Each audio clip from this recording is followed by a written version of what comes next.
So we are going to discuss about our second chapter, which is fundamentals of partnership. जो partnership accounts है हमारे वो इस chapter से स्टार्ट होते हैं, which is our second chapter, fundamentals of partnership. What is partnership? We have discussed in our previous class also. It is an agreement between two or more partners.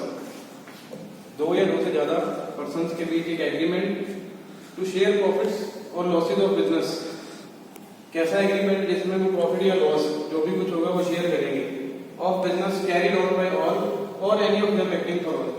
या तो वो बिजनेस मिलके सारे चला रहे हैं कैरीड ऑन बाय ऑल, या फिर कोई भी एक पर्सन जो उन सबको रिप्रेजेंट कर रहा है वो उन उस बिजनेस को चला रहा है. ठीक है. तो it is an agreement between two और मोर पर्सन. दो या दो से ज्यादा पर्सन के बीच में एक एग्रीमेंट जिसके अंदर वो दोनों प्रॉफिट्स और लॉसेस बियर करते हैं एक एग्रीड रेशो में. ठीक है. एक पहले रेशो डिसाइड होती है, उस रेशो में वो प्रॉफिट्स लॉस शेयर करते हैं. इट इज इमीडिएट कि वो एक पर्सन बिजनेस ऑपरेट कर रहा है या एक से ज्यादा पर्सन बिजनेस को ऑपरेट कर रहे हैं. तो इसके फीचर्स हैं. नंबर 1, टू और मोर पर्संस. ये एग्रीमेंट एक पर्सन के बीच एक पर्सन का ये एग्रीमेंट नहीं हो सकता. अगर एक पर्सन इस बिजनेस को ऑपरेट करेगा that will not be termed as partnership. तो ये सोल प्रोप्राइटरशिप बन जाएगी. तो इसमें जरूरी है कि टू, कम से कम मिनिमम टू और मोर पर्सन या दो से ज्यादा पर्सन की रिक्वायरमेंट होती है. कम से कम दो तो हो ही, इससे ज्यादा हो तो भी वो पार्टनरशिप एग्रीमेंट ही होता है. Except minor and person of unsound mind. जो माइनर है वो is less than 18 years of age. जो 18 ईयर्स से कम है, less than 18 years of age, वो पार्टनर ही is not eligible to be a partner. जो 18 ईयर से कम है वो पार्टनर बनने के लिए एलिजिबल नहीं है. Person of unsound mind. Unsound mind का मतलब होता है जिसकी रीजनेबल थिंकिंग पावर अच्छी नहीं गई हो. इज ऑफ अनसाउंड माइंड, उसको पता नहीं लगता कि क्या करना है या क्या नहीं करना, तो वो भी पार्टनर बनने के लिए एलिजिबल नहीं है. तो सेकंड पॉइंट है agreement. It is an agreement, ये हम डिस्कस कर चुके हैं. एग्रीमेंट बिटवीन टू और मोर पर्संस. एग्रीमेंट किस चीज का? बिजनेस को ऑपरेट करेंगे और प्रॉफिट और लॉसेस को शेयर करेंगे. इस चीज को लेके वो एग्रीमेंट होता है. Lawful business. जो बिजनेस ऑपरेट करना है that must be lawful. Lawful का मतलब क्या है? एज पर लॉ चलना है. ठीक है. कोई ऐसा काम नहीं करना जो इलीगल है. उस चीज के बिजनेस को हम पार्टनरशिप की डेफिनेशन में नहीं रख सकते. लाइक अगर आप कोई इलीगल काम कर रहे हो जिसकी परमिशन गवर्नमेंट नहीं देती तो that will not be termed as a lawful business. Lawful वो है जो गवर्नमेंट के अकॉर्डिंगली बिजनेस ऑपरेट करता है. Profit sharing. पार्टनरशिप में प्रॉफिट और लॉस की जो एग्रीमेंट होता है प्रॉफिट और लॉस को लेके, जैसे ए और बी दो पार्टनर हैं.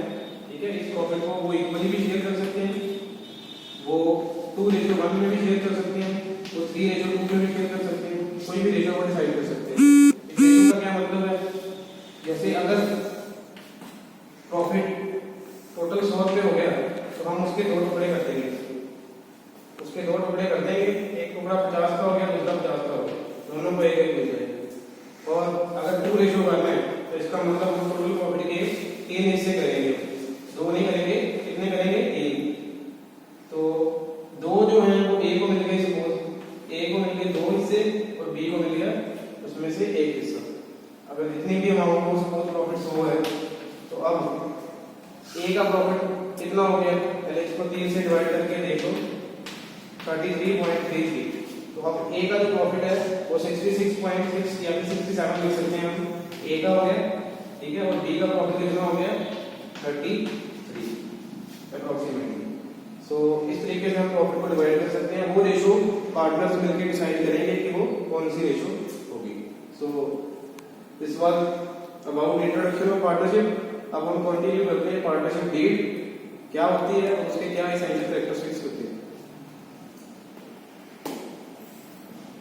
So we are going to discuss about partnership deed. What is partnership deed? अभी हमने देखा पार्टनरशिप का क्या मीनिंग है, उसके क्या फीचर्स हैं. मैंने बोला पार्टनरशिप एक एग्रीमेंट है. अब वो क्या वो एग्रीमेंट है? वर्बल है या रिटन है? ठीक है. वर्बल का मतलब होता है ओरल या फिर रिटन. ये दोनों तरीके से हो सकता है. ये ओरल भी हो सकता है, रिटन भी हो सकता है. It is always better to have a written agreement which is known as partnership deed. ये अच्छा रहता है कि हम रिटन एग्रीमेंट करें, उसको हम पार्टनरशिप डीड बोलते हैं. ठीक है. वो क्यों अच्छा रहता है रिटन एग्रीमेंट? क्योंकि झगड़े ना। अगर एग्रीमेंट वर्बल हुआ तो कल को कोई बोलेगा मेरे को तो इतने की बात हुई थी, मेरे को 2:1 चाहिए, तो बोलेगा नहीं 1:1 की बात हुई थी, तो ये हम इसके फिर कोई भी हम क्लेम की सेटलमेंट नहीं कर सकते फ्यूचर में। It is always better to have a written agreement which is also known as partnership deed. So what is partnership deed? It is a written agreement between the partners containing all the important terms and conditions relating to partnership agreement. So ये एक written agreement है जिसमें सारे के सारे important terms and conditions cover किए जाते हैं। ये कोई जरूरी नहीं कि किसी की partnership deed में 9 चीजें हैं तो किसी के 12 नहीं हो सकती या 8 नहीं हो सकती। It depends upon the partners कि उन्होंने क्या क्या agreement करना है। ठीक है, ये कोई स्ट्रिक्टली इसका कोई फॉर्मेट नहीं है कि इस डीड में 9 चीजें होंगी या 10 होंगी या 15 हो सकती है, कितनी भी हो सकती हैं। It depends upon the partners. So all the important terms and conditions, इसका मतलब बहुत अच्छे से समझ लो। इंपॉर्टेंट टर्म्स एंड कंडीशंस मतलब फाइनेंशियल भी और नॉन फाइनेंशियल भी दोनों कवर किए जाएंगे इसमें। जैसे कि नंबर 1 आप देखो कंटेंट्स क्या होते हैं। डिस्क्रिप्शन ऑफ पार्टनर्स, पार्टनर्स का नाम, पार्टनर्स का फोन नंबर, पार्टनर्स का एड्रेस, वो सारा दिया जाएगा। But it is a non financial information which is not necessary from the view point of accounting. Accounting के लिए हमें कोई जरूरत है उसका एड्रेस कहाँ है, वो कहाँ रहता है, उसका फोन नंबर क्या है, इस चीज की नहीं जरूरत होती। किस चीज की जरूरत होती है? हम कहेंगे हमें तो भाई फाइनेंशियल मैटर बता कि तुम्हारी कैपिटल कितनी है, तुम्हारा इंटरेस्ट ऑन ड्राइंग कितना बनता है, हमें वो रिकॉर्ड करना है, ना कि तेरा फोन नंबर या तेरा एड्रेस। तो बट इसमें सारे कवर किए होते हैं important terms and condition, both financial भी एंड नॉन फाइनेंशियल भी। हमारा काम क्या है इस चैप्टर में, फंडामेंटल ऑफ पार्टनरशिप में हमने प्रॉफिट को डिस्ट्रीब्यूट करना है। हमने प्रॉफिट को डिस्ट्रीब्यूट करना है as per deed, as per partnership deed, जो जो उन्होंने लिखा है उसके अकॉर्डिंगली। प्रॉफिट डिस्ट्रीब्यूट करने के लिए हमें कुछ ना कुछ इंफॉर्मेशन की जरूरत होती है कि उन्होंने क्या क्या डीड में लिखा है। अगर हमें वो मिल जाए तो मच वेल एंड गुड, अगर वो हमें नहीं मिलता, डीड नहीं मिलती, तो फिर क्या रूल्स एप्लीकेबल होंगे वो मैं आपको अभी बता रहा हूँ कुछ देर में। सबसे पहले ये देखो कि डीड में क्या क्या होता है। डिस्क्रिप्शन ऑफ पार्टनर, ये हमारे व्यू पॉइंट से नेसेसरी नहीं है। नेक्स्ट है इसका कैपिटल कंट्रीब्यूशन, कितना कितना कैपिटल किस किस में लगाया है, ये हमें जरूरत है इसकी, ये फाइनेंशियल इंफॉर्मेशन है। क्या होती है कैपिटल कंट्रीब्यूशन? ए ने कितनी अमाउंट इन्वेस्ट की है, बी ने कितनी इन्वेस्ट की है, सी ने कितनी की है। 3 पार्टनर है भाई। अगर आपको यही नहीं पता तो आप इंटरेस्ट ऑन कैपिटल कैसे दोगे उनको? कोई 1 लाख रुपया दे रहा है बिजनेस को, कोई 2 दे रहा है, कोई 3 लाख दे रहा है, आपने बाद में उनको इंटरेस्ट देना है कैपिटल पे, तो कैसे दोगे आप अगर आपको यही नहीं पता? तो ये बहुत जरूरी है, ये सबसे लिखा जाता है पार्टनरशिप डीड में कि हम इतनी इतनी कैपिटल से बिजनेस को स्टार्ट कर रहे हैं। नंबर 3 है आपका इंटरेस्ट ऑन कैपिटल, कितने % इंटरेस्ट ऑन कैपिटल देना है ये भी लिख लेते हैं वो, जैसे 6%, 7%, 8%, जितना भी वो सोचें वो दे सकते हैं, डिसाइड करते हैं पार्टनर्स। इंटरेस्ट ऑन कैपिटल क्या होता है? जो पैसा बिजनेसमैन बिजनेस को देता है, पार्टनर बिजनेस को देता है, वो पैसा बिजनेस यूज करता है, पर फिर बिजनेस को उस पैसे पे इंटरेस्ट पे करना पड़ता है किसको? पार्टनर्स को। तो बिजनेस के लिए हो गया ये एक्सपेंस और पार्टनर्स के लिए बन गई है इनकम। तो इंटरेस्ट ऑन कैपिटल पार्टनर के लिए इनकम बन जाती है और बिजनेस के लिए एक एक्सपेंस बन जाता है। फिर है इंटरेस्ट ऑन ड्राइंग। अब ऐसे तो है नहीं कि हमेशा बिजनेसमैन बिजनेस को देता ही रहेगा, कभी उससे विड्रॉ भी करेगा कुछ। तो जो अमाउंट ड्राइंग्स की विड्रॉ करता है पार्टनर अपने पर्सनल यूज के लिए, हम उसे ड्राइंग बोलते हैं। तो ड्राइंग पे कितना इंटरेस्ट अब पार्टनर को देना पड़ेगा ये भी पहले डिसाइड कर लेते हैं। जैसे 8% हो सकता है, 7% हो सकता है, 6%, कितना भी हो सकता है वो पार्टनर डिसाइड कर लेंगे। ठीक है। नेक्स्ट है प्रॉफिट शेयरिंग रेशियो।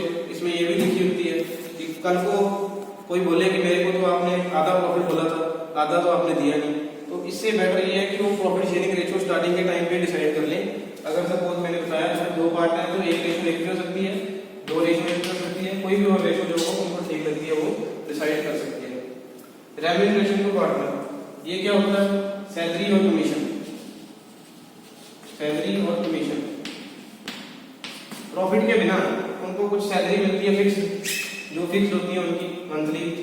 कमीशन ये भी डिसाइड करते हैं कि ए को इतनी सैलरी मिलेगी, बी को इतनी मिलेगी, सी को इतनी मिलेगी, ये भी इसमें पहले लिखा होता है।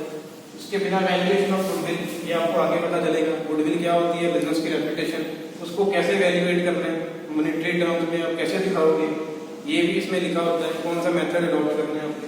वैल्यूएशन ऑफ एसेट्स, एसेट्स को वैल्यूएट करने का क्या मेथड अडॉप्ट करना है। ठीक है। फीफो होता है first in first out, LIFO होता है last in first out, average method, ये सारे आप आगे देखोगे।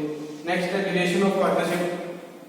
पार्टनरशिप की टर्म क्या है, मतलब कितनी देर तक चलेगी, 10 साल तक है या फिर इनफाइनाइट है या फिर 15 साल का एग्रीमेंट है, वो भी इसमें पहले ही लिखा होता है। और भी कई इंपॉर्टेंट टर्म्स हो सकती हैं जो मैं मिस कर गया यहाँ पे, पर वो जो टर्म्स एंड कंडीशन है वो डिपेंड करती है पार्टनर्स पे, वो कोई हार्ड एंड फास्ट रूल नहीं कितनी होनी चाहिए।